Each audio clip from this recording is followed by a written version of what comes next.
Hi guys, welcome to right writing classes. मैं हूं रमेश कुशवाहा और आज हम लोग मध्य प्रदेश को जाने के क्षेत्र में एक न्यू डिस्ट्रिक्ट करेंगे। इसका नाम है सागर। तो सागर के बारे में सबसे पहले डिस्कस करेंगे।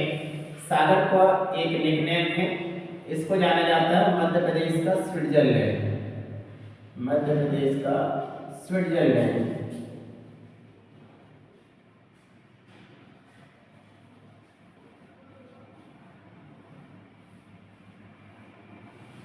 आपको जैसे सभी को पता है कि धरती का स्वर्ग कैसे कहा जाता है। जो यूरोपियन कंट्री है, कौन सा, स्विट्जरलैंड, तो उसे धरती का स्वर्ग कहा जाता है। सेम उसी वे में सुंदरता की वजह से मध्य प्रदेश का स्विट्जरलैंड कहा जाता है सागर को।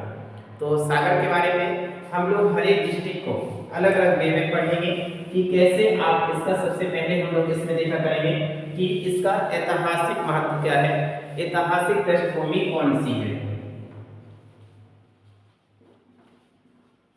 तो सबसे पहले हम लोग पढ़ा करेंगे ऐतिहासिक पृष्ठभूमि या इतिहास के बारे में। उस जिले में कौन सा इतिहास रहा, किस वंश का और कौन से ऐतिहासिक साक्ष्य प्राप्त हुए हैं। दूसरा यदि हम लोग इसमें डिस्कस क्या करेंगे तो डिस्ट्रिक्ट में करेंगे दूसरा की भौगोलिक।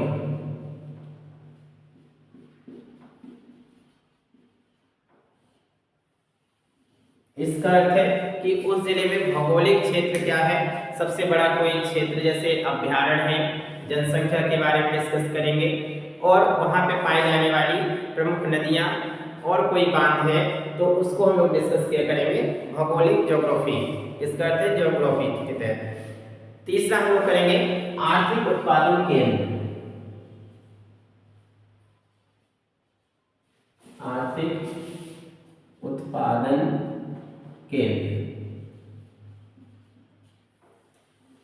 तो ये भी इंपॉर्टेंट है। आर्थिक उत्पादन केंद्र एवं इसकी कुछ इकाइयां डिस्कस करेंगे कि कौन कौन सी इकाइयां यहाँ पे स्थित है। इसके बाद देखेंगे सांस्कृतिक व पर्यटन। तो अगला पॉइंट हमारा होगा कि सांस्कृतिक व पर्यटन। इसमें इंपॉर्टेंट होगा कि वहाँ कह सकते हो कल्चर से संबंधित कौन कौन से क्षेत्र हैं या वहाँ पे ऐसा कुछ गुफाएं या इस तरह से है। और साथ ही पर्यटन में तो टूरिस्ट प्लेस कौन कौन से हैं उसको डिस्कस करेंगे। और साथ ही यहाँ पे हम देखेंगे कि शिक्षण संस्थान या कोई प्रयोगशाला है क्या, प्रमुख इंस्टीट्यूशन कौन कौन से हैं इधर पे। तो फिर डिस्कस करेंगे हम लोग शिक्षण संस्थान और साइंस की जो प्रयोगशालाएं होती हैं, लैबोरेटरी, क्या वो यहाँ स्थित है। तो इसी के तहत हम लोग कुछ करेंगे कौन सी प्रमुख प्रयोगशाला। और लास्ट में एक पॉइंट करेंगे कि कुछ व्यक्तित्व या स्पेशल पर्सनालिटी जो इस डिस्ट्रिक्ट से पॉपुलर हुए हैं उनके बारे में डिस्कस करेंगे। तो सबसे पहले यदि देखें ऐतिहासिक पृष्ठभूमि, तो सागर डिस्ट्रिक्ट के बारे में सबसे इंपॉर्टेंट ये है कि सागर की स्थापना देखें यदि तो इसकी स्थापना 1660 में उड़ान सिंह ने की थी। कब? 1660 में एक शासक है उड़ान सिंह। कौन? उड़ान सिंह। अगर इनके बारे में सिंपल सा, सबसे पहले तो इनकी स्थापना ही सागर डिस्ट्रिक्ट की कब हुई? उड़ान सिंह। यदि इसमें देखें तो he is a descendant of Nihal Singh. Okay, तो निहाल सिंह का डिसेंडेंट है। तो उड़ान सिंह को आपको केवल याद रखना है ऐतिहासिक पृष्ठभूमि की 1660 में सागर की स्थापना किसने की है? उड़ान सिंह ने। तो एक तो फैक्ट्स ये बहुत ही इंपॉर्टेंट है। दूसरा यदि देखें तो यहाँ पे सती प्रथा के प्रथम साक्ष्य मिले हैं, जो आपको सभी को कुछ लोगों को याद होगा कि यहाँ एक स्थान है एरन। तो एरन में हमें एक सती प्रथा का साक्ष्य मिला है, एक अभिलेख मिला है का पहला लिखित साक्ष्य इतिहास में। वो कहाँ पे मिला है? एरन नामक स्थान, जो कि कहाँ पे है? सागर में है। यह अभिलेख जो है किसका है? भानुगुप्त का है। ओके, गुप्त डायनेस्टी में आप पढ़ोगे तो भानुगुप्त का है। इससे पहले ये नहीं कि हम लोगों को अनुमान लगाया गया जैसे हड़प्पा सभ्यता में कि सती प्रथा थी कि नहीं, लेकिन जो लिखित साक्ष्य है इतिहास में वो सागर में ही मिला है, एरन स्थान में। तो एक तो सबसे इंपॉर्टेंट हो गया। ओके, अब कई लोगों को ये रहेगा कि एरन का पुराना नाम क्या था, तो इसको एरन का पुराना नाम सौभोग नगर है। कौन सा, स्वभोगनगर। तो ये भी पूछ सकता है आपसे कि एरन का प्राचीन नाम क्या है। एरन अभिलेख है जिसमें हमें सती प्रथा के साक्ष्य मिले हैं, और एरन का ही प्राचीन नाम है कौन सा, स्वभोगनगर। आई होप आपको समझ में आ गया होगा। तो ऐतिहासिक पृष्ठभूमि में ये दो तीन चीज आपको याद रखनी है कि सबसे पहले इसकी स्थापना, ओके, यहाँ फिर सती प्रथा के साक्ष्य और इसका प्राचीन नाम। भौगोलिक में देखें तो आपको भौगोलिक में जैसे पता ही है कि यहाँ सबसे बड़ा, ओके, अभ्यारण्य स्थित है कौन सा, नौरादेवी। तो सबसे इंपॉर्टेंट सबसे बड़ा अभ्यारण्य कौन सा, सबसे बड़ा अभ्यारण्य है जिसका नाम है नौरादेवी। इसको लोग वन्य जीव और अभ्यारण्य वाले में अलग से डिस्कस करेंगे और डिटेल से पढ़ेंगे, बट एटलीस्ट आपको यहाँ याद रखना है कि सबसे बड़ा अभ्यारण्य कौन सा, मध्य प्रदेश का नौरादेवी, जो कि सागर जिले में स्थित है। फिर अगर यहीं पे हम लोग देखें तो इसमें कौन कौन सी नदियां बहती हैं, तो धसान भी, ओके, कौन सी, धसान, बीना, आपको इधर तहसील भी मिलेगी बीना, तो धसान और बीना, ओके, एक बीला है और बेबस है,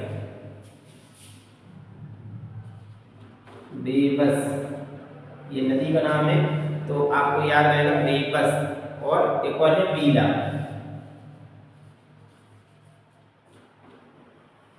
तो धसान, बीना, बेबस और बीला यहाँ से प्रभावित होने वाली प्रमुख नदियां हैं।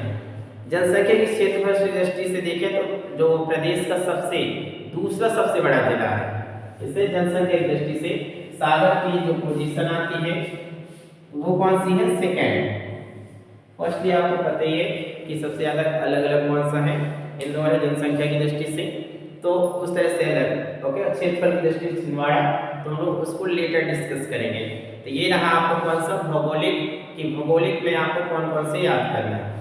फिर अगर ये देखें आर्थिक उत्पादन केंद्र यहाँ पे कौन कौन से हैं, तो बीना तेल रिफाइनरी आप पहले से ही जानते हैं,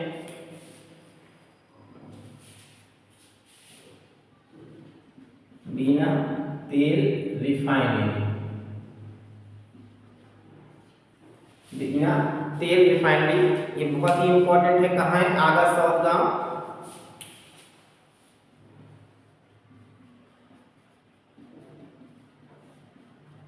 अब ये भी क्वेश्चन आ सकता है कि किस देश के सहयोग से स्थापित की जा रही है, तो इसे याद रखिए कि ओमान जो देश है उसके सहयोग से इसकी स्थापना की जा रही है, किससे, ओमान की सहायता से। फिर अगर देखें तो यहाँ पे स्टील कॉम्प्लेक्स से कहाँ पे, सागर है। तो अगला जो आर्थिक उत्पादन इकाई केंद्र में स्टील कॉम्प्लेक्स, स्टील कॉम्प्लेक्स कहाँ पे स्थित है, सागर में। तो ये भी आपको याद रखना है, स्टील कॉम्प्लेक्स कहाँ है, सागर में। फिर एक आपका जैसे मोस्टली डिस्ट्रिक्ट में एक औद्योगिक केंद्र, एक औद्योगिक नगर डेवलप होता है, तो यहाँ पे है सिद्धगवा औद्योगिक केंद्र जो सागर में है, सिद्धगवा, ओके, औद्योगिक क्षेत्र कहाँ स्थित है, सागर में। तो ये भी आपसे क्वेश्चन आ सकता है कि सिद्धगवा औद्योगिक केंद्र या औद्योगिक नगर कहाँ पे स्थित है, तो ये स्थित है सागर में। एक न्यू चीज इसमें है कि मध्य प्रदेश का प्रथम गोकुल ग्राम रतौना प्रस्तावित है यहाँ पे। तो प्रथम गोकुल ग्राम मध्य प्रदेश का, इसका नाम है रतौना, यहाँ पर भी प्रस्तावित है प्रथम गोकुल ग्राम जो योजना थी उसके तहत। तो आप इतनी चीजें इसमें याद कर सकते हैं आर्थिक उत्पादन व्यय इकाई क्षेत्र में। यदि हम लोग बात करें सांस्कृतिक एवं पर्यटन की, तो सांस्कृतिक में सबसे पहले आपको पता है कि यहाँ पे धमौनी उर्स लगता है। आप मेले और उसमें उर्स में पढ़ेंगे तो सबसे पहले कौन सा है, धमौनी उर्स। तो एक तो ये याद रखना आपको कि कौन सा, धमौनी उर्स। फिर एक और आपचंद की गुफाएं गधेरी नदी घाटी में स्थित है। तो आपको ये क्वेश्चन आ सकता है कि आपचंद की गुफाएं कहाँ स्थित है, तो आपचंद की गुफाएं,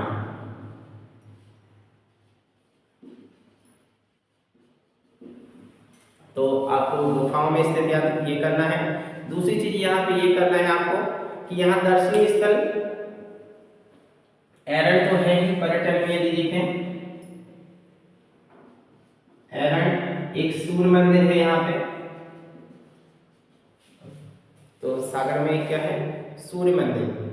और फिर यदि हम लोग देखें तो एक राहतगढ़ का किला या जलप्रपात, ये दोनों चीज है, राहतगढ़ का जलप्रपात किला और जलप्रपात, राहतगढ़ का किला व जलप्रपात, तो ये भी आपको याद करना है, राहतगढ़ का किला और जलप्रपात।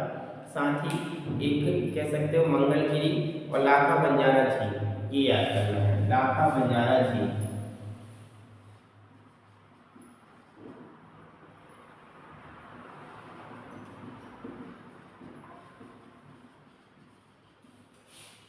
तो ये रहे प्रमुख स्थल। अब देखते हैं शिक्षण संस्थान एवं प्रयोगशाला है। अब इसको आप लोगों ने नोट कर लिया होगा।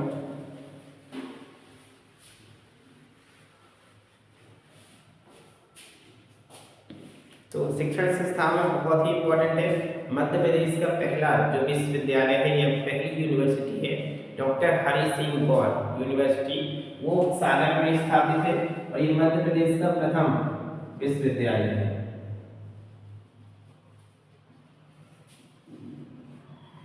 विश्वविद्यालय डॉक्टर हरि सिंह गौर या हरि सिंह यूनिवर्सिटी, गौर यूनिवर्सिटी, इसकी स्थापना 1946 में हुई है। ये सन ही आपको याद करना है कि मध्य प्रदेश का प्रथम विश्वविद्यालय कौन सा है और इसकी स्थापना कब हुई थी। तो 1946 में स्थापित हुई और ये कौन सा सागर में। इसी को प्रथम केंद्रीय विश्वविद्यालय का दर्जा भी मिला है, first central university in MP, प्रथम केंद्रीय विश्वविद्यालय का दर्जा डॉक्टर हरि सिंह गौर यूनिवर्सिटी को ही मिला। लेकिन ये कब मिला है ये इम्पोर्टेंट है, इसको केंद्रीय विश्वविद्यालय का दर्जा मिला है 2009 में। तो आपको ये दोनों चीज याद रखना है। दूसरी, बुंदेलखंड मेडिकल कॉलेज की स्थापना 2007 में हुई थी। तो यहाँ पे एक मेडिकल कॉलेज है जिसका नाम है बुंदेलखंड मेडिकल कॉलेज। आपको पता है कि वैसे ही ये क्षेत्र पूरा बुंदेलखंड कहलाता है। तो इसकी स्थापना 2007 में हुई, लेकिन इसका फर्स्ट बैच 2009 में स्टार्ट हुआ था। तो स्थापना 2007 में है, लेकिन इसका फर्स्ट बैच जो स्टूडेंट का है वो 2009 में स्थापित शुरू हुआ था। फिर आपको सभी को जो लोग पुलिस की तैयारी कर रहे हैं तो उन्हें वैसे ही पता होगा कि जो जवाहरलाल नेहरू पुलिस एकेडमी है या ट्रेनिंग एकेडमी है वो कहाँ है, आपके सागर में है। तो Jawaharlal Nehru police academy, Jawaharlal Nehru police academy,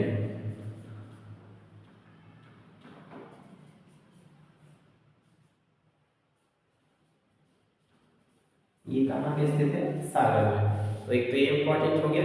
फिर मध्य प्रदेश की फॉरेंसिक साइंस प्रयोगशाला या lab, forensic science lab, forensic lab, ये बहुत ही इंपॉर्टेंट है। ये कहाँ पे स्थित है, सागर में है। मध्य प्रदेश के एकमात्र फॉरेंसिक साइंस, ओके, फॉरेंसिक विज्ञान जो प्रयोगशाला है वो कहाँ पे, सागर में स्थित है। ये भी आपको याद करना है। प्रमुख व्यक्तित्व में यदि हम लोग डिस्कस करें कि यहाँ से कौन पर्सन ने जो बहुत पॉपुलर हुए व्यक्तित्व, पर्सनालिटी, तो इसमें सबसे पहले आपको एक दो पर्सन के नाम तो बहुत ही इजी याद है। सबसे पहले जैसे मध्य प्रदेश के प्रथम मुख्यमंत्री पंडित रविशंकर शुक्ल, तो वो सागर से ही थे, पंडित रविशंकर शुक्ल। अब दूसरा विश्वविद्यालय का नाम लिख के गए हैं डॉक्टर हरि सिंह गौर, तो दूसरे तो वही हो गए डॉक्टर हरि सिंह गौर। तो दूसरे कौन से हो गए, डॉक्टर हरि सिंह गौर। ये हरि सिंह यूनिवर्सिटी के संस्थापकों में से हैं डॉक्टर हरि सिंह गौर। दूसरा यहाँ से दो एक्टर हैं, एक है मुकेश तिवारी और दूसरा गोविंद नामदेव। तो मुकेश तिवारी जी बहुत ही पॉपुलर हैं। और दूसरे हैं गोविंद नामदेव, ये दोनों ही एक्टर हैं, एक्टिंग, ओके, इसे याद रख लीजिए क्या है, एक्टर। तो एक ये है। अब अगर यहाँ पे देखें सबसे इम्पोर्टेंट यही है कि यहाँ से प्रथम मुख्यमंत्री डॉक्टर पंडित रविशंकर शुक्ल, डॉक्टर हरि सिंह गौर, मुकेश तिवारी और गोविंद नामदेव। आई होप आपको सागर डिस्ट्रिक्ट जो इन्फॉर्मेशन थी वो कंप्लीट समझ में आ गई होगी। इस तरह 1 बाय 1 हम लोग सभी डिस्ट्रिक्ट को कवर करेंगे, साथ ही इस पर अलग से एक और डिस्क्रिप्टिव और वीडियो भी डिस्कस करेंगे। ओके, अगर आपको वीडियो पसंद आ रहे हैं तो अपने दोस्तों में ज़रूर शेयर करें, साथ ही लाइक का बटन क्लिक करें, और साथ ही अगर आप लोग अभी पहली बार चैनल में आए हैं तो सब्सक्राइब करें और साथ ही बेल आइकन को प्रेस जरूर कर लें। Okay, thank you very much.